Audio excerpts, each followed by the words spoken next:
Before we dive in, let's get one thing clear. If you're watching content like this, you're the kind of person who appreciates history not as dusty archives, but as a living library of strategies, failures, and survival wisdom.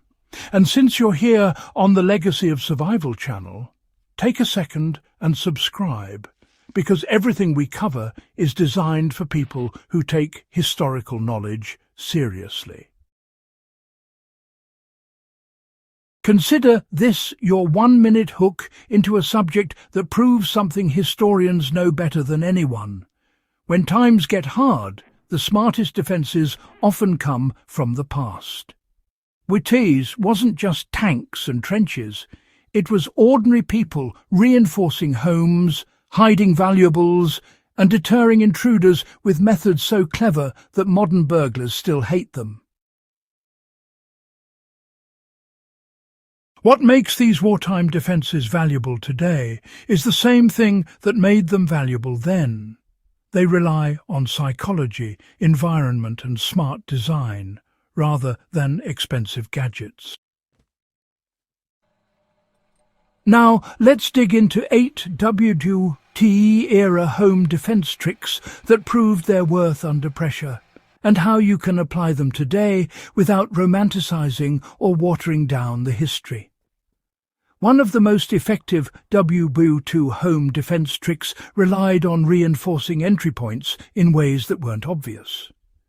During the Blitz, British homes took a beating not just from bombs, but from desperate petty criminals who thrived on blackouts. Families often strengthened door frames by installing interior cross braces or hidden wooden bars that couldn't be spotted from outside. The beauty of this technique was subtlety. The door looked ordinary, but it would not budge. Today, the direct modern application is installing an internal door barricade. Simple, mechanical, and concealed. Think of it the same way wartime households did, a barrier that only you know exists. Install a floor-mounted brace or a hidden vertical reinforcement bar behind the door. Its history applied directly to your front entrance. Wartime households used layered obstacles to create delay, which is still one of the most powerful deterrents. In occupied Europe, civilians often built small interior bottlenecks. Extra furniture, angled shelves, or heavy objects positioned to slow down anyone forcing their way in. They weren't trying to fight burglars head-on. They were buying time. A modern equivalent is something as simple as an interior hallway gate, a locked secondary interior door, or a heavy console table positioned in a way that makes fast entry impossible. These methods don't look like defences, yet they work exactly the way they did in the 1940s. Delays frustrate intruders who depend on speed and certainty. Another World War II trick was creating the illusion of occupancy even during total blackout conditions. During bombing raids, lights were outlawed, but families still needed to signal that their homes were lived in to discourage opportunists. They used shadows cast strategically from candles or lanterns placed behind objects to give the sense that someone was awake in another room. Today, instead of high-tech automation, use inexpensive plug-in timers, shifting light patterns from a shaded lamp near a window, or even a portable radio playing intermittently. It's the same principle. You let a would-be intruder think your home is active. Civilians also relied heavily on acoustic deterrence. Small noises that suggested alertness, not vulnerability. Families in London, Warsaw and Rotterdam would intentionally set up simple noise traps.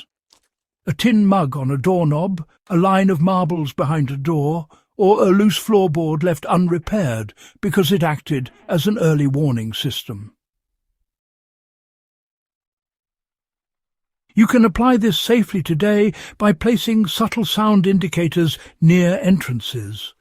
Gravel under a window, a hanging bell on the inside of a porch door, or a simple wooden floor strip that creaks reliably. The goal isn't confrontation, it's awareness and deterrence. Burglars despise uncertainty, just as wartime prowlers did. One of the smartest World War II home strategies was hiding valuables in plain structural features. During occupations, keeping valuables in drawers was an invitation for trouble. People hid them inside hollow stair treads, under floorboards covered by rugs, behind chimney bricks, or beneath loose wall panels. The modern version is, well, reinforcing the idea of decoys and diversions. You know, keep a simple, inexpensive decoy safe in an obvious place, while storing important documents or jewellery in less predictable structural recesses, like inside a fake air vent, under a removable shelf, or behind a panel in a closet. This technique was so successful historically because intruders rarely stayed long, and honestly, they still don't today. Wartime households also used territorial markers to communicate vigilance. Many families placed tools, boots, or maintenance items strategically around entryways. These weren't aesthetic. They signalled a home that was actively managed, not abandoned. Today, this translates into keeping your property visibly maintained. A swept porch, trimmed vegetation, or a work glove left near the back gate gives subtle cues that the home is tended and monitored. Burglars overwhelmingly avoid houses that look lived in because upkeep suggests presence. Another often overlooked World War II tactic was community signalling. Neighbours communicating quietly but effectively about risks. In cities with blackout protocols, families used chalk marks, discreet knocks, or simple shared codes to warn each other. You can apply this today simply by building real communication with neighbours. Exchange numbers, agree on checking each other's homes, and, well, maintain the level of vigilance WWII communities relied on out of necessity. Burglars don't just fear alarms, they fear watchful neighbours. Finally, one of the most powerful WWII home defence principles was controlling visibility. During air raids, families used heavy curtains not only for blackout rules, but also to prevent outsiders from assessing who was home, how many people were inside, and, where valuables were kept. Modern application is straightforward. Use privacy film on side windows, maintain curtains that block interior sightlines at night, and avoid leaving items visible from the street. Controlling what a burglar can see is honestly one of the oldest and most effective defensive principles.